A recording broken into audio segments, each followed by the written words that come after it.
Sige, praise the Lord. Tutuloy na naman natin ang ating Old Testament survey. Nasa session 4 na tayo. Pag tinawag nating, sinabi nating Old Testament survey, talagang mabilisan na pang-browse sa Old Testament. So, titingnan natin kung kakayanin nating i-cover yung apat or tatlo na book, Joshua, Judges, saka Ruth sa session natin ngayong gabing ito. Sige, yumuko muna tayo at manalangin. Panginoon, maraming salamat sa gabing ito na may pagpapatuloy namin ulit ang aming pag-aaral. Medyo naudlot, Lord, ang ilang sessions namin dahil sa ibang ministry. But we thank you, Lord, that sa gabing ito ay makakapagpatuloy na naman. Bless you, Lord. Ang session namin ngayon, Ikaw, Lord, ang magturo sa amin. Ikaw ang gumabay sa amin. We ask the Holy Spirit na bigyan kami ng kaunawaan sa ibig sabihin or gustong ipahiwatig or i-communicate ng Panginoon sa mga books na ito. Bless mong bawat isa kahit yung mga manonood sa recorded version, ikaw rin, Lord, ang gumabay sa kanila. Hiling namin sa pangalan ni Jesus. Amen. So, ayan, noong nakaraang session, diniscuss na pag-aralan natin, na cover na natin yung tawag nito. Na-cover na natin yung Pentateuch, yung tinatawag na Pentateuch, wherein na-cover natin ang Genesis, Exodus, Leviticus, Numbers, at Deuteronomy. Ito yung tinatawag nating seed plot ng scripture. Lahat ng tinatalakay, lahat na ng dinidiscuss mula sa umpisa hanggang sa huli, nakabatay lahat, umiikot lahat dahil sa mga pangyayaring naka-record dito. So, magre-recap tayo. So, nag-end tayo nung nakaraan doon sa kwentong pagligtas ng Panginoon sa Israel mula sa Ehipto. Yung na-discuss natin yung kwento ng Passover. Ano ba yung Passover? Ano yung Passover lamb na tinatawag nila? Na-discuss rin natin yung pagtawid nila sa Red Sea. Na yun yung tumuldok talaga na malaya na sila. Kasi sa Red Sea, yun na yung talagang nasira na lahat ng armada ni Paraon and talagang wala nang talagang isang bansa na sila na tumatawid na sa kabila patungo sa ipinangakong lupain sa kanila. So, yun. Dumiretso sila doon sa Mount Sinai. So, dito, mula doon sa Red Sea, nagpatuloy sila doon hanggang sa Mount Sinai kung saan ibinigay ng Panginoon ang kaniyang yung batas, yung law, yung Ten Commandments na tinatawag natin. Pero itong Ten Commandments na ito, hindi para maligtas sila. Actually, kung tutuusin, ligtas na sila. They were already saved from the hands of the Egyptians. So, this is a picture kasi rin ng salvation natin. Kasi ang Egypt is a picture of the world, a picture ng kasalanan, ng nakaraan. So, parang ganon. So, ibinibigay ng Panginoon ang kaniyang batas sa mga taong ligtas na. So, hindi ito para sa kaligtasan nila, kundi bilang regalo ng Diyos sa kanila na huhubog sa kanila bilang mga redeemed people. So, anong ibig sabihin ng naligtas? Ano ang gagawin nila ngayon bilang mga ligtas? Anong katangian nila? Yung batas ng Panginoon ang huhubog sa kanila, magbibigay ng new definition or new character sa kanila. So, ayan, after 40 years na gumagala sila sa wilderness, dumadaan sila sa iba't ibang mga pagsubok, ang daming testings dito. Nagkaroon ng bagong generation. So, yung generation na nanggaling sa Egypt, hindi sila, sabihin na lang natin na hindi sila pumasa. Hindi sila, sabihin natin na hindi sila worthy na pumasok doon sa pangako ng Panginoon. So marami silang kasablayan, but a new generation nagkaroon ng bagong generation na akma para sa misyon na pagkuha or pagsakop doon sa ipinangako ng Panginoon na lupain. So, yun yung current. So, yung current situation dito, ang makikita natin namatay na dito si Moses. So, ngayon ang kanyang successor si Joshua na. Siya na yung mangunguna sa bagong henerasyon na ito. So, alam natin yung kwento na si Joshua at Caleb lang yung galing sa old generation na nakapasok doon sa Israel. So, around 2 million na mga Israelita ang nakakampo sila doon sa silangang bahagi ng Jordan River.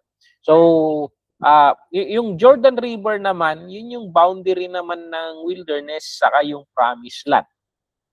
Itong promised land na tinutukoy natin dito, pinangako na ng Panginoon noon pa man, sa panahon na ito, yung panahon ni Joshua at ng bagong generation, that is around 500 years earlier. So bago umatras ka ng 500 years, ipinangako na ng Panginoon ang lupain na ito kay Abraham. So dito na ma-fulfill. So ang problema lang, itong lupain, kasi nandun na sina Abraham nun na nakatira na sila doon, sina Abraham, si Isaac, nandun, sina Jacob, nandun na sila sa lupain yun Ang nangyari lang dahil sa famine na nangyari sa Kanaan noong panahon na iyon, nagkaroon ng taggutom. Yung nataon naman na nasa Egypt si Joseph, kaya pinatawag ni Joseph yung pamilya niya pumunta sa Egypt. Yun yung background na mula sa Kanaan, nandun na sila, occupants na sana sila doon, pero dinala sila ng Panginoon sa Egypt. Now, pwede ninyo sigurong itatanong, bakit kailangan pang dalhin ng Panginoon sa Egypt yung pamilya nila Jacob? Nandun na pala sila sa Kanaan. So, kung tutuusin natin dito, maliit pa, mga around 70, mga ganun lang na tao ang pamilya ni Jacob noon sa 12 na anak niya, mga apo niya. So, ilan lang sila. Maliit lang yung bilang nila. So, kung tutuusin, marami ring mga grupo ng mga tao doon, mga sabihin na natin maliliit na kaharian. Kung hindi sila dadalhin ng Panginoon sa Egypt under the protection of Joseph, pwedeng lusubin sila or sakupin sila or patayin sila ng mga mas malalaking mga grupo ng mga tao noon. So, yun yung paraan ng Panginoon to preserve the clan of Jacob, yung mga anak ng Israel. Yun yung paraan niya, dinala niya doon sa Egypt para sa proteksyon ng Egypt under the influence of Joseph, kasi Joseph is the governor of Egypt during that time. So, dumami sila doon. Umabot sila ng mga 2 milyon. So, ayan. So, yun yung way ng Panginoon na pinadami sila. Ang Egypt, during that time, Egypt ang pinakamalakas na bansa sa buong mundo. So, kailangan na ngayong malaking bansa na sila, marami na yung bilang nila, ito na yung pagkakataon na tutuparin ng Panginoon yung pangako niya kay Abraham 500 years ago. So, ang problema nga lang, may mga nakaposisyon ng mga tao doon. Marami ng mga maliliit or mga kingdoms na naka-establish doon. May mga cities sila, may mga bakod sila. So, mahirap na. Talagang makikipaggiyera ka kung i-attempt mong kunin yon, sakupin yung lupain yon. Siyempre, hindi nila ibibigay. Nakapundar na rin sila dyan. So, ayan. So, yung tanong na dito sa session 4, itong pag-aaralan natin ngayon, yung lupang pangako, pinangako ng Panginoon, sabi ko nga, marami ng walled cities doon. Maraming nakatira doon na trained armies. May mga army itong mga bansang established dito. So may mga iba't ibang kultura sila, may iba't ibang mga relihiyon at Diyos sila. So ganun. So kaya kung itatanong natin, paano natin ire-reconcile yung idea na ang Diyos natin ay mapagmahal? Itong Diyos na ito, ibibilin niya sa Israel na sakupin ang mga bansa dito sa Kanaan. Patayin sila, ubusin sila. So, yun yung theological question. Yan yung ibinabato nila minsan ng mga tanong kung sa mga debate. Kung mapagmahal ang Diyos, bakit ipinapapatay niya ang mga lahat ng tao dito sa Kanaan? So yan yung sasagutin natin ngayon. Kasi siyempre, pag sabi ng Panginoon, patayin lahat pati mga bata. So nasaan yung Diyos ng hustisya?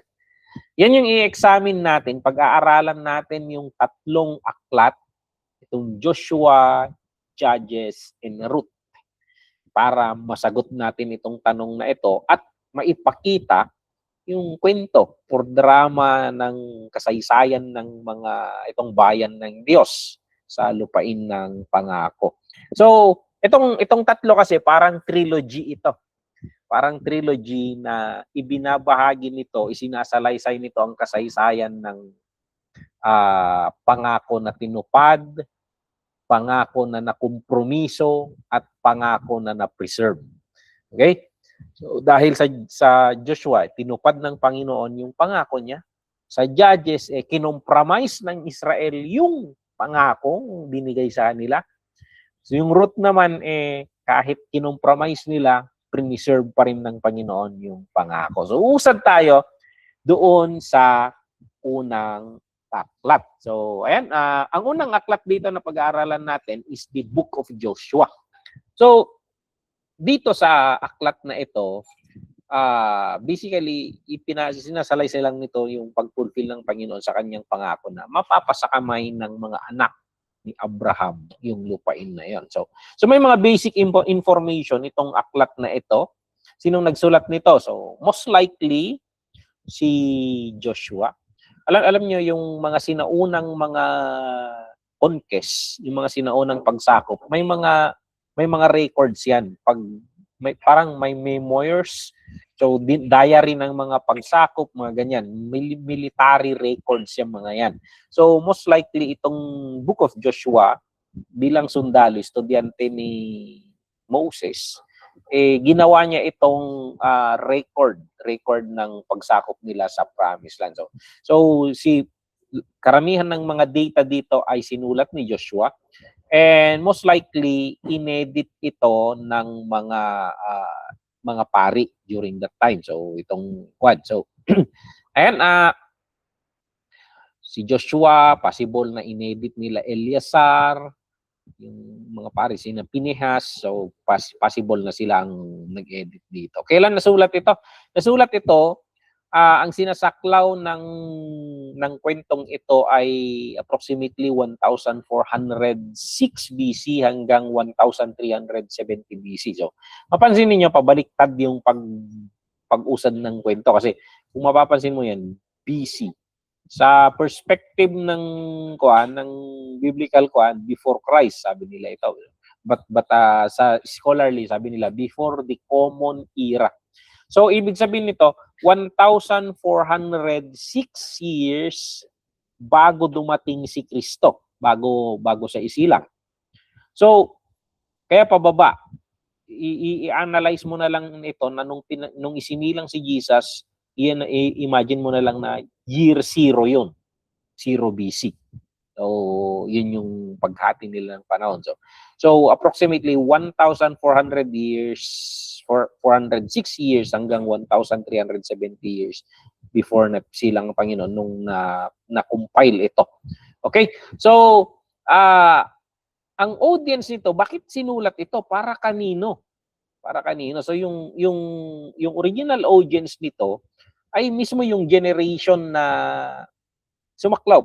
Parang ini-interpret ng kwentong ito kung anong ginagawa ng Panginoon sa panahon nila during that time. So, yung generation mismo na naka-experience sa pagsakop at yung mga immediate descendants nila. So, sabihin na natin yung mga sumunod na generation. So, yun yung malapit, mga sabihin na natin 3 to 5 generations. Yun yung mga target ng sulat na ito. So basically, para sa atin, nagbabasa tayo ng sulat ng may sulat.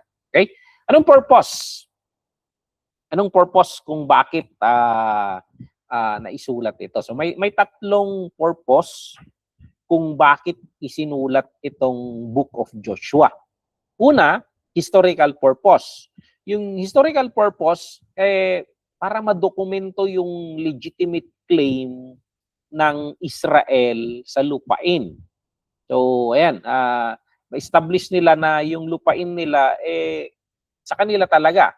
Yung, hanggang ngayon, di ba, ina-argue ng Israel ngayon na ang dokumento nila kung bakit sa kanila yung lupain ng Israel na kinakatayuan nila ngayon, dahil sa Biblia, ginagamit nilang document yan. They have the historical record na nagpapatunay na handog ng Diyos sa kanila yung lupain iyon.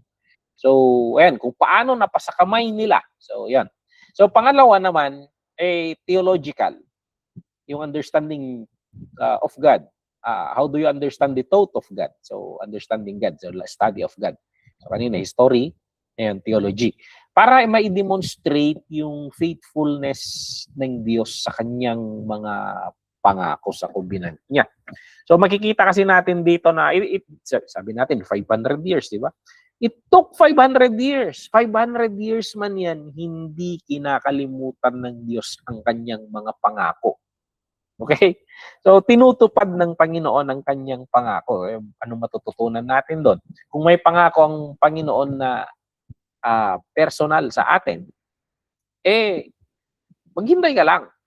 Ang Panginoon, kahit matagal yan, hindi niya nakakalimutan ang kanyang pangako. So, take the case of Abraham. It took 25 years.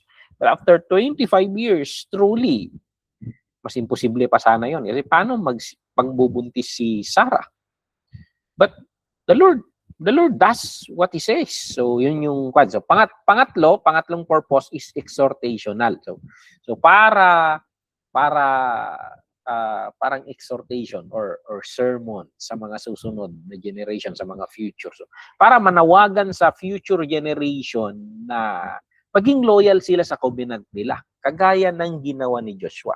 So, makikita mo sa kwentong ito, anong nangyayari sa mga taong loyal sa covenant ng Panginoon. So, kikita natin na kung anong apakan ni Joshua, successful siya. So, ayan, always victorious sa mga ginagawa niya. So, nakikita natin yan. So, that is a one purpose.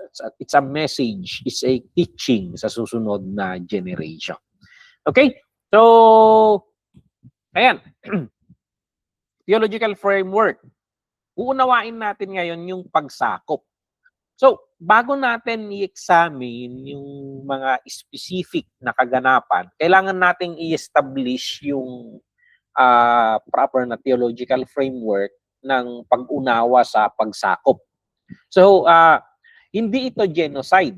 Di ba? Sa ating presidenteng Rodrigo Duterte, ina-accuse siya ng crime against humanity. So pagbabasahin mo yung Joshua, parang genocide siya kasi pinapatay nila lahat ng tao .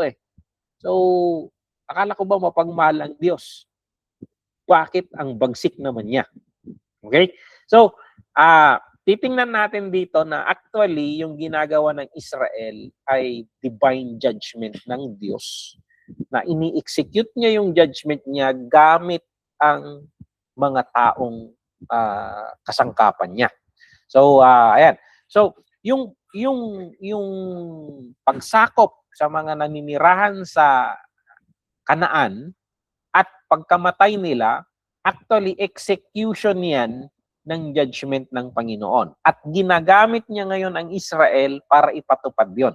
Take note, paano hinukom ng Panginoon yung kasalanan nila Adan?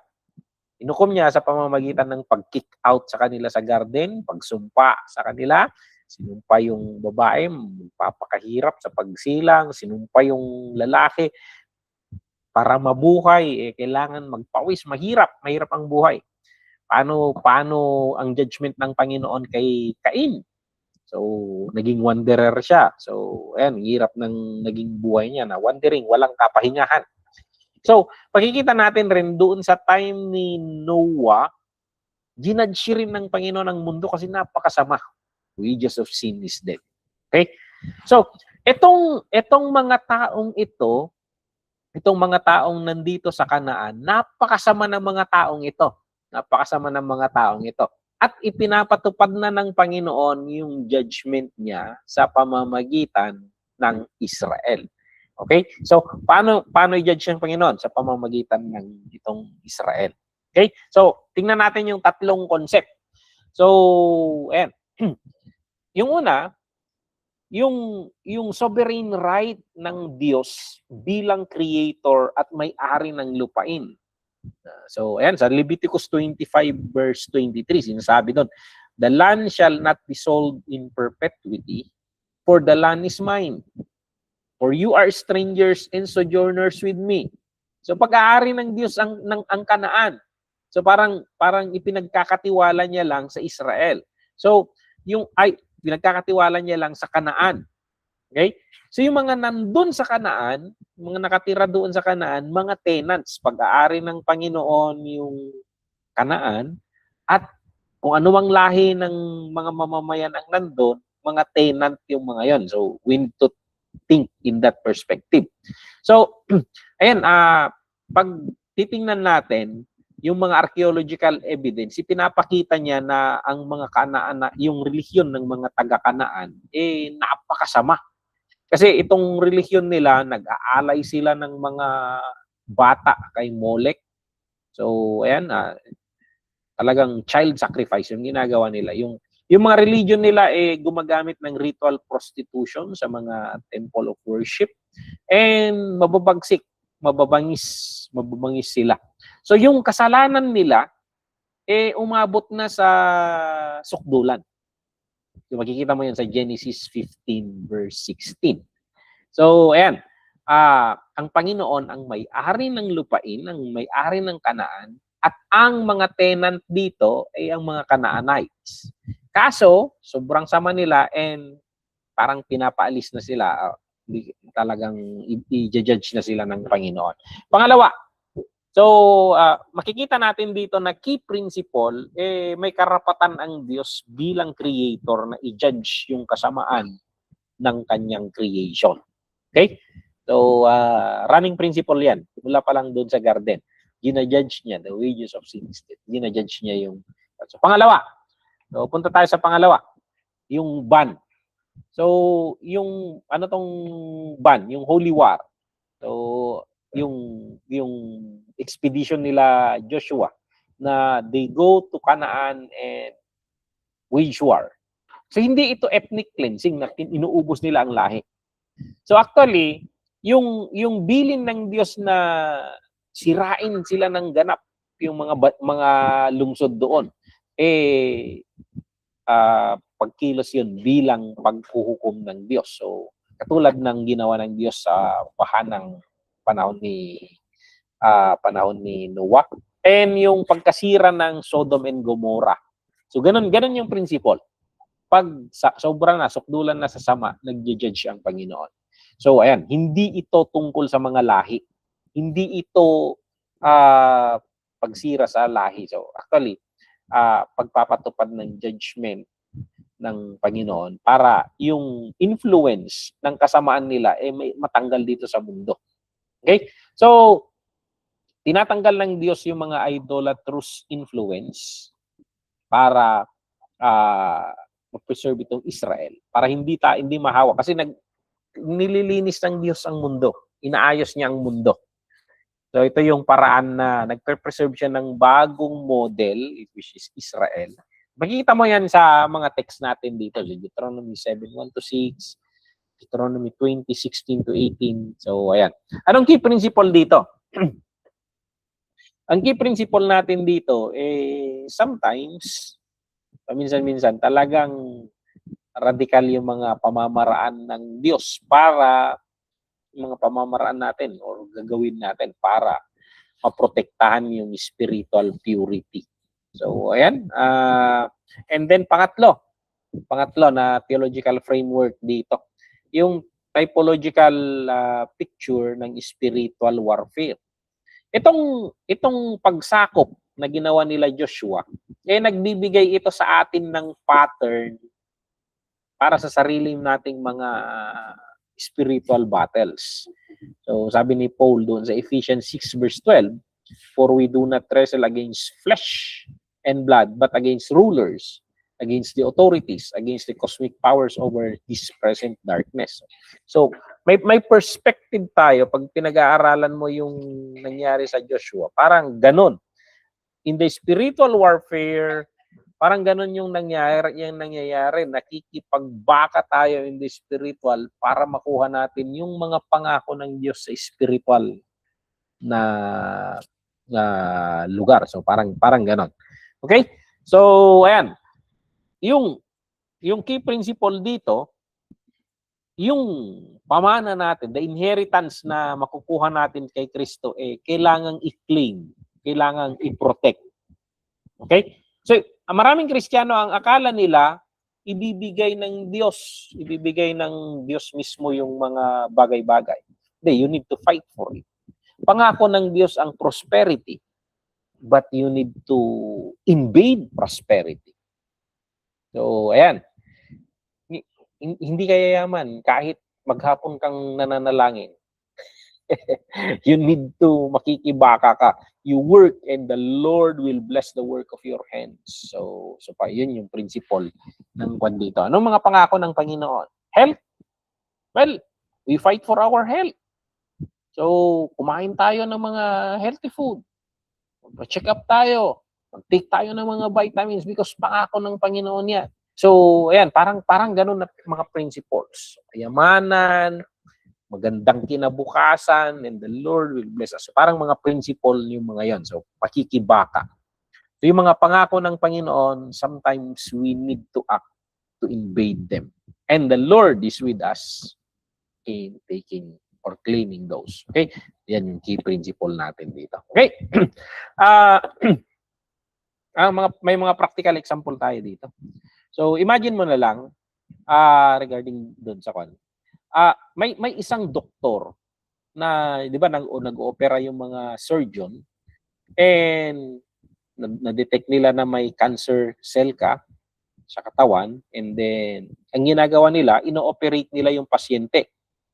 Tinatanggal nila yung bahagi na pinaniniwalaan nilang may cancer cell. So kung titingnan mo yung operasyon, grabe yun. Madugo. So, pero hindi niya, actually, ang ginagawa ng doktor, hindi niya pinapatay yung pasyente. Sinusubukan niyang iligtas yung buhay ng tao. Pahabain yung buhay ng tao. So parang ganon yung ginagawa ng Diyos sa pagsakop ng Kanaan. Parang ino-operate ng Panginoon ang sangkatauhan. Tinatanggal niya itong mga bulok na bahagi ng sangkatauhan, itong mga influenced by the yung sinatawag ni Paul na rulers and authorities of the spirit, cosmic powers. So, ayan, tinatanggal ng Panginoon yung mga yan para gusto niya yung Israel ang i-preserve niya, and yun yung maging influence sa buong mundo, which is nangyayari. Biggest authority ngayon, biggest religion ngayon is Christianity, and the Lord is trying to change this world, transform this world one life at a time. Okay? So, parang ganun yung ginagawa ng Panginoon doon sa conquest ng Kanaan. Okay? So, ito yung mga pangunahing pangyayari doon sa kwento, yung pagtawid nila sa Jordan. Ito yung hudyat ng pagpasok nila sa Promised Land, kasi yung boundary yung Jordan River. So, ayan, mapapansin niyo to, bawat hakbang sa mga movements ng kwan may tubig na tinatawid. Kaya kung makikita nyo, picture ito ng ginagawa rin natin. So, niligtas tayo ng Panginoon mula doon sa hawak, gapos ng kaaway, kadiliman, sa kasalanan mula sa Egypt. And then itinatawid tayo sa Promised Land, tinatawid natin yung Red Sea. So, picture of water baptism. And then in the wilderness, dumadaan tayo doon sa napakaraming pagsubok. And then natitest tayo, napipurify. And then, worthy, are we worthy to enter? And then we are given so many chances. And then ngayon, yung pagpasok natin ngayon, pag you prove yourself worthy, pagpasok mo, pagkuha naman sa mga pangako ng Diyos. Kaya ang pagkuha ng pangako ng Diyos, madugo. It's a spiritual fight. It's a spiritual, lahat talagang kaya maraming nagque-question na bakit ang Kristiyano parang ang hirap naman ng buhay ng Kristiyano. Sabi nila ang buhay ng Kristiyano ay masayang tunay, parang hindi naman. Actually, kung titingnan mo itong mga pattern na tinuturo ng Panginoon, hindi madali. There will be trials and tribulations, sabi nga ni Jesus Christ. So, ayan, it is a lifetime of battle, invading, fighting for the promises of God. So, parang ganun. So, ayan. So, yung crossing of the Jordan, the fall of Jericho, the sin of Achan, so, yung pag-deceive sa kanila ng mga Gibeonites. So, ayan. And then yung sakop nila sa patungo dito sa south at patungo sa north. So, ayan. And then nung nasakop na nila yung distribution ng lupain, and then yung covenant renewal, yung nung magpapaalam na si Joshua. Tapos na, halos masakop na nila lahat. And then si Joshua, sinasabi niya, as for me and my house, we will serve the Lord. So parang gano'n. So, ayan. Ito yung mga key movements sa kwentong yan. So, parallel, yung crossing the Jordan River dun sa chapter 3 and 4, kitang-kita mo ito na kahawig talaga ng kwento ng pag-cross sa Red Sea. So, ayan. Hinati ng Diyos yung tubig para kay Moses. Ganun rin kay Joshua. Hinati rin ng Diyos yung tubig ng Jordan River para kay Joshua. And then, kumuha sila ng 12 bato na gagawin nilang tanda. So, sabi doon sa Joshua 4 verse 24, so that all the people of the earth may know that the hand of the Lord is mighty. Kasi, alam nyo yung study ng mga scholars regarding dito sa Jordan River. Yung time na sinabi ng Panginoon na tumawid na sila, yun yung time na parang rainy season according sa study. Yun yung time na pinakamalaki yung Jordan River. Bakit? Hindi na lang sila maghintay ng ilang buwan kasi kusa naman na natutuyo yan. Kusa naman na bumababa yung tubig. Pero bakit nung sinabi ng Panginoon na tumawid sila sa Jordan River ay yung pinakamalaki pa yung tubig? Kasi gusto niyang i-demonstrate, yung sabi niya sa 4 verse 24 ng Joshua, so that all the people of the earth will know that the hand of the Lord is mighty. So, ini-establish niya kay Joshua na, as I was with Moses, I will be with you. So, ini-establish niya kay Joshua, pinapalakas niya yung loob ni Joshua. So, ayan, makikita doon may di-demonstrate yung continuity ng leadership and yung leadership kay Joshua and then yung presence ng Diyos. Okay? So, yung pangalawa, the fall of Jericho, doon na sa chapter 6. Dito naman, ganap na talagang hindi pangkaraniwan itong military movement nilang ito.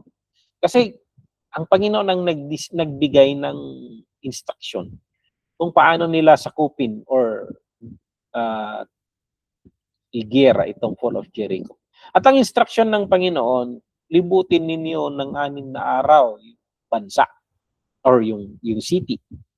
So, ayan, tahimik silang iniikot-ikot nila yan for 6 days. And on the 7th day, itong beses nilang inikot, and then ang instruction ng Panginoon, magpuri sila, sumigaw sila. And then, we don't know. Supernaturally, nag-collapse yung wall. So, mapapansin mo dito na anong matututunan natin dito?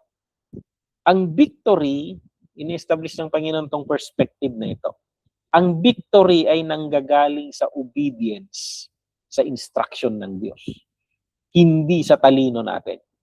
So, matalino si Joshua, estudyante. Ayun si Moses, prinsipe yan. Nung sinauna, pag prinsipe ka, either you are master of military engineering, itong dalawang oldest engineering course. Either you are a master of military engineering or civil engineering, construction. So, dahil prince si Moses, magaling siya sa giyera. So, he trained Joshua. He trained Joshua. Pero, ang na-establish dito, hindi military strategy yung ginawa ni Joshua. Ang victory ay nakasalalay sa obedience sa instruction ng Diyos.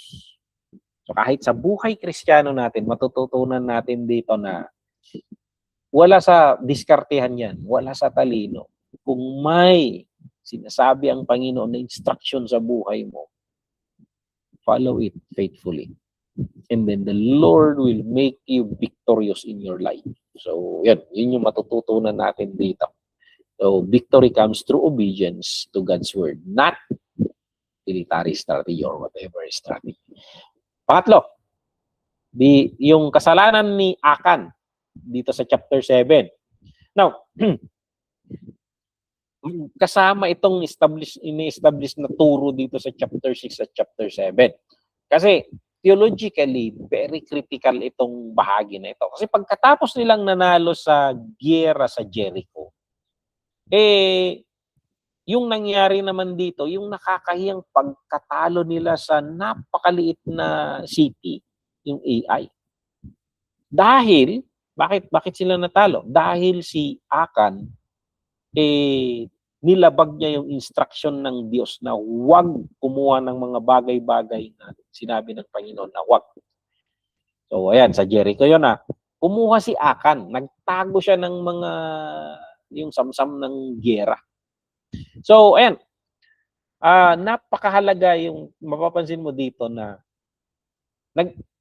actually sina Joshua, sumalalay sila sa military might nila Dahil maliit yung AI, nag-instruct sila na huwag natin dalhin lahat yung army natin. So, may strategy na sila. Dahil natalo nga natin yung Jericho Ito pang AI. So, ayan. Pero, may hindi tumupad doon sa instruction ng Diyos dito, which is Akan. So, ang nangyari doon, kahit napakaliit yung kwanta,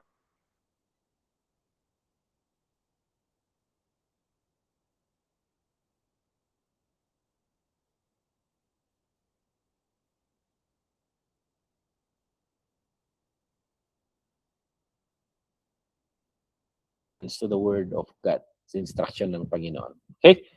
So, nawawala ata tong signal ko. Hindi ko alam kung narinig niyo pa ako. Medyo may notice dito sa akin na you lost your network connection. Trying to Okay naman?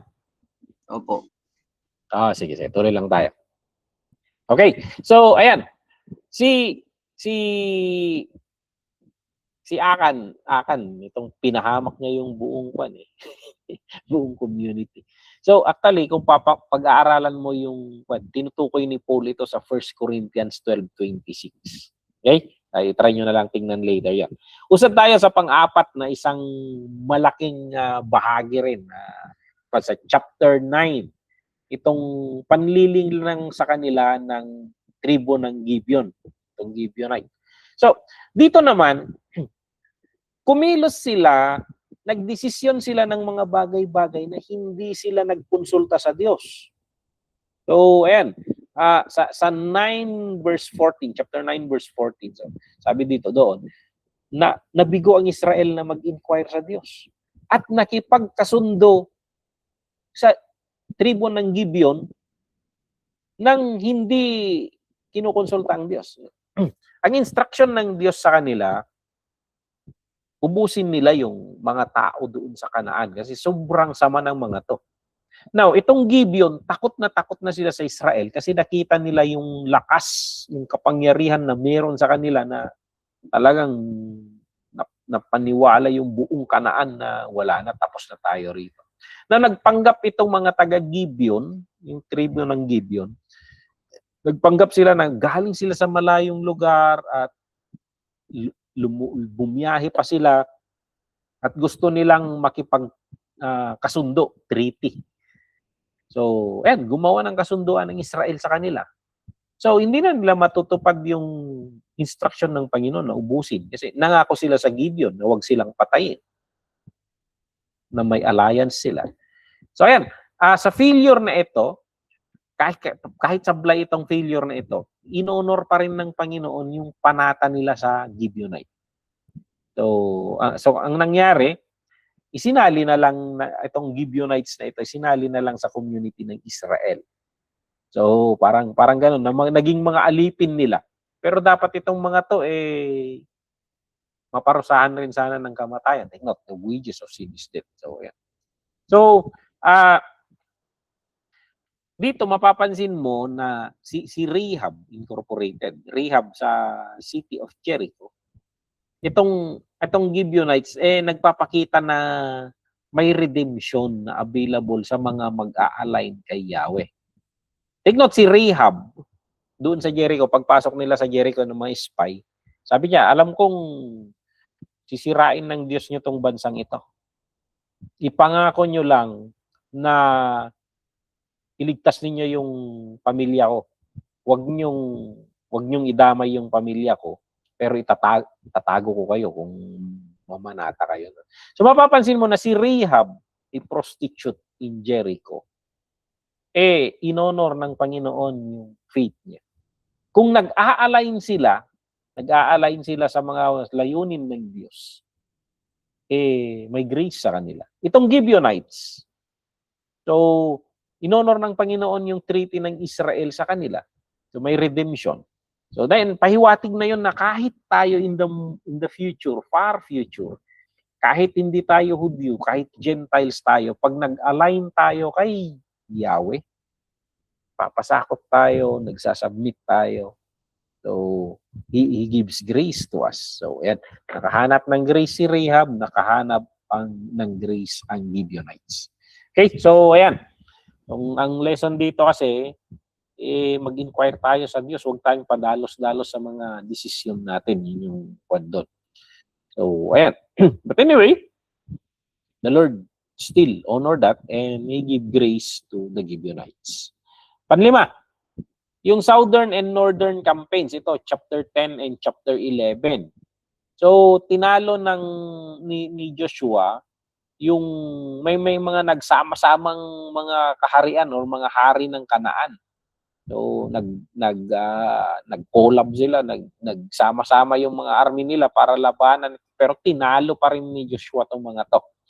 So, ito yung kwento dun sa chapter 10 verse 12 to 14 na kwento ng mga bata tayo na habang sinabihan ni Joshua na wag lumubog yung araw. Mag-steady yung araw para matapos yung giyera. Alam mo kasi pag pwede mong tapusin yung giyera, pag alam mong may lamang ka na at you can finish, alam mo pag dumilim kasi, titigil yung giyera dahil sa dilim. Makaka-recover yung kalaban mo makare-re-strategize yan. So bakit sinabi ni Joshua na tumindig nawa ang araw, huwag lumubog. So ayan, ginagawa nilang debate ito Tumindig ba yung araw? Hindi ba kumilos yung araw? Bakit sa science sabi steady naman talaga yung araw? Yung mundo ang umiikot. Alam niyo itong perspective na ito, isinusulat ng observant yung nakikita niya. Hindi siya nagbibigay ng scientific truth. Idini-describe niya yung nakikita niya. So sa observation niya, hindi lumulubog yung araw. Hindi niya sinasabing truth yun na yung araw ang umiikot. Pero sa observation niya, hindi lumulubog yung araw. So, tumindig yung araw. Talagang yung araw ay nag-steady siya. So, yan. Napaka-famous na kwento yan. So, yan, dinidemonstrate niyan yung sovereignty ng Diyos sa kanyang creation. So, ayan. Para sa mga layunin ng kanyang covenant. Isipin mo dito sa bahagi ng kwento na ito. Tumigil ang mundo sa pag-ikot. Tumigil ang mundo sa pag-ikot para sa victory na kailangan ng mga Israel dito. Okay? So, hindi ko alam kung ilang oras ang tinigil nun. Hindi lumulubog yung araw eh. So, ayan.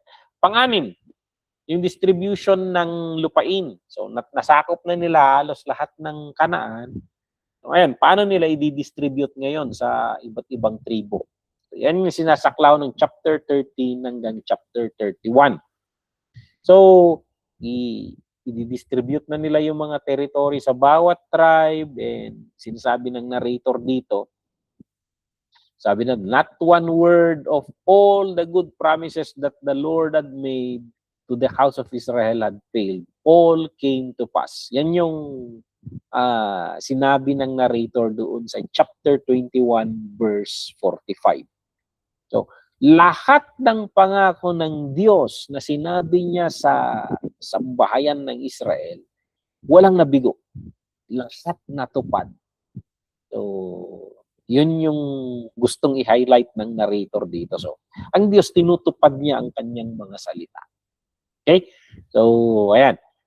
And pang-pito, yung huling key event dito sa Book of Joshua, yung covenant renewal at yung bilin ni Joshua sa mga Israelita. Matanda na si Joshua dito eh. Imagine mo kung sabihin na natin, paglabas niya ng Egypt is mga 40 years old siya. Kasi si Moses, mga around 40 years old rin nung tumakas siya mula sa Egypt. 40 years siya sa wilderness, nag-aalaga ng tupa. Then pagbalik niya, pinalaya niya Israel. So mga 80 years old si Moses. So sabihin na natin si Joshua 40 years old nung lumabas, plus 40. So nung magsimula sila sa giyera, mga 80 years old na yan. Okay? Mga 80 years old na yan. After, ewan ko kung ilang taon itong giyera, yung pagsakop nila. Sabihin na natin, mga approximately another 40. So, 8, mga nasa 120 years old. Matanda na talaga si Joshua dito.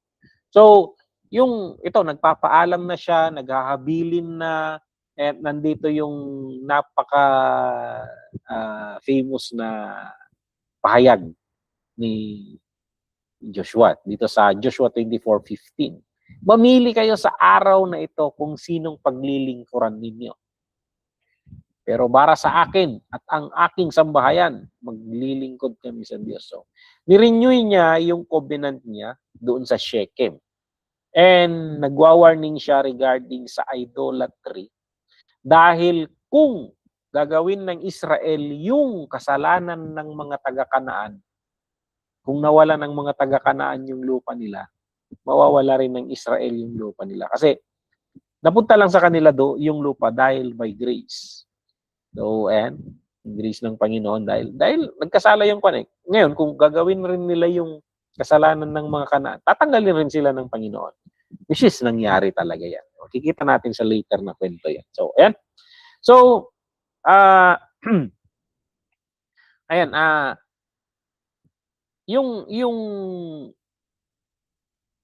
nasaan ano itong ano ang bahagi nitong Book of Joshua sa kabuuan ng plano ng Diyos? Ito yung gusto kong i-establish kasi sa inyo na pag sinabi niyong Book of Joshua, alam niyo yung role ng kwentong ito sa kabuuan ng ginagawa ng Diyos. So ayan. So una, itong Book of Joshua, dinidemonstrate nito yung katapatan ng Diyos sa kanyang covenant. So imagine nyo ito, after 500 years ng pangako niya kay Abraham, tinupad niya yung pangako na mapapasakamay ng mga descendants ni Abraham yung lupain. So kung anong pinapangako ng Diyos, tinutupad niya. So, yan yung isang maliwanag na kinu-communicate ng Book of Joshua. Pangalawa, ini-establish nito yung pattern na grace first bago obedience. Anong ibig natin sabihin dito? Mapapansinin mo, yung lupa, ibinigay by grace. And sa iyo yung lupain. And then ang obedience yung tamang response sa grace ng Panginoon. So ayan, ibinigay na sa kanila, sinasabi na kina Abraham, mga sumusunod hanggang sa Joshua, na sa kanila yung lupain. So, by grace of God, na binigay sa kanila yung lupain. Pero, kailangan nilang mag-respond in obedience. So, anong makikita natin dito? Itong pattern na ito, kahit doon pa lang sa Egypt, mapapansin ninyo na hindi naman sila nagpakabait para iligtas ng Panginoon. Hindi, niligtas ng Panginoon sila. Kaya mapapansin niyo yung sabi ko kanina, na pagdating nila sa paanan ng Mount Sinai, so naligtas na sila. By the grace of God, they were saved from Egypt. Now, binibigyan na sila ng Panginoon ng law na tuparin. So, yung iba kasi na concept na tinuturo ng mga relihiyon, mag-ubi ka muna sa Diyos para maligtas ka. Hindi ganon. Yun yung tinuturo dito. Kaya, ang kaligtasan natin, grace yan, galing kay Kristo. You simply believe. And then, yung life of obedience is response sa grace of God yan. Okay? So, makikita mo yung pattern mula pa doon sa Exodus hanggang sa Sinai at hanggang, di ba, doon, redemption muna bago nagbigay ang Panginoon ng law. So, hindi siya nagbigay ng law para i-redeem sila. Hindi. Ni-redeem sila, then binigyan niya sila ng law. So, ayan. Ini-establish yan ng pattern na ito. Pangatlo, nagbibigay ito, yung Book of Joshua, ng typology. Pag sinabi nating typology, pattern for spiritual warfare. Okay? So, yung pagsakop doon sa Kanaan, larawan ito ng pakikibaka ng Kristiyano laban sa kasalanan. At yung pag-claim natin ng ating spiritual inheritance kay Christ. Okay? So, kahit yung holiness natin, we are fighting for that. We are fighting for that. Pangako ng Panginoon na we will be transformed. We will be changed from glory to glory. Okay? So, the Lord is changing us through the Holy Spirit. Mag-o-obey lang tayo and hindi mo lalabanan hindi natin nilalabanan yung mga kahinaan natin sa buhay. Actually, mag-obey ka lang sa instruction ng Panginoon. And yung pag-obey mo magbibigay ng victory sa iyo sa lahat ng mga gustong sirain ng Panginoon sa buhay mo. Okay? So, ayan. And pang-apat, itong Book of Joshua, nagpo-point siya doon sa greater Joshua. Actually, yung pangalan ni Jesus Christ, kung tutuusin mo, Joshua, Yeshua. Yeshua rin. Itong Joshua kasi na-Anglicized term to .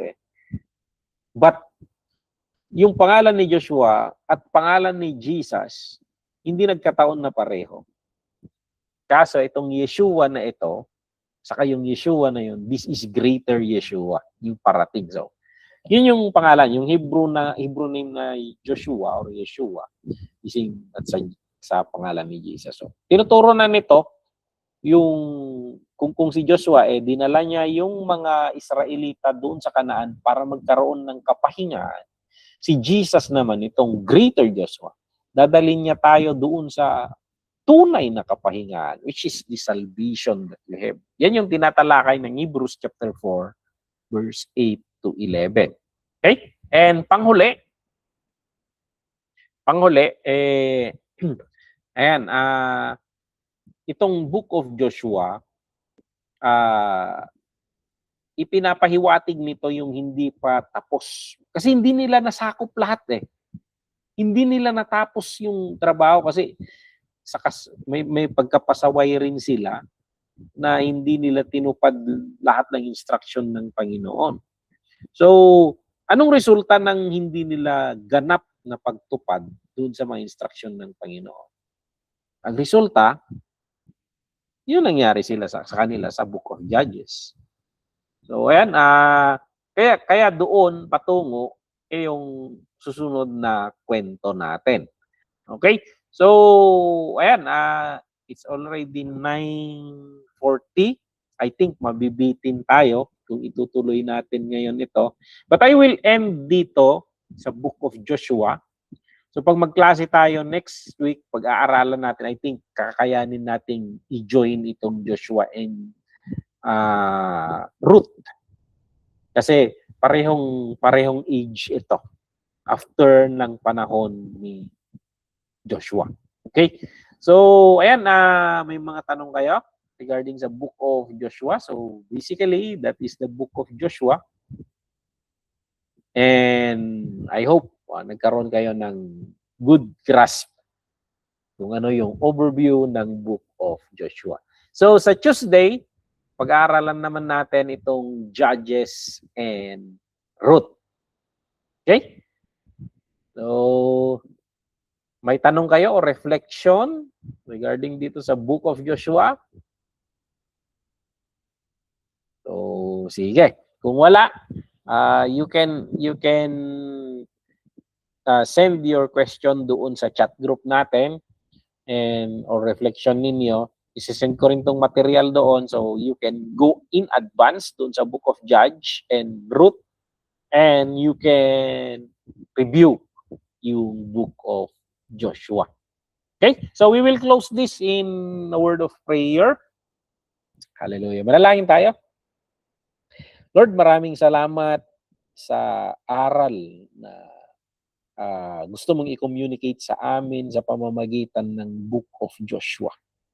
Natutunan namin, Lord, dito na tapat ka. Tinutupad mo yung lahat ng pangako mo.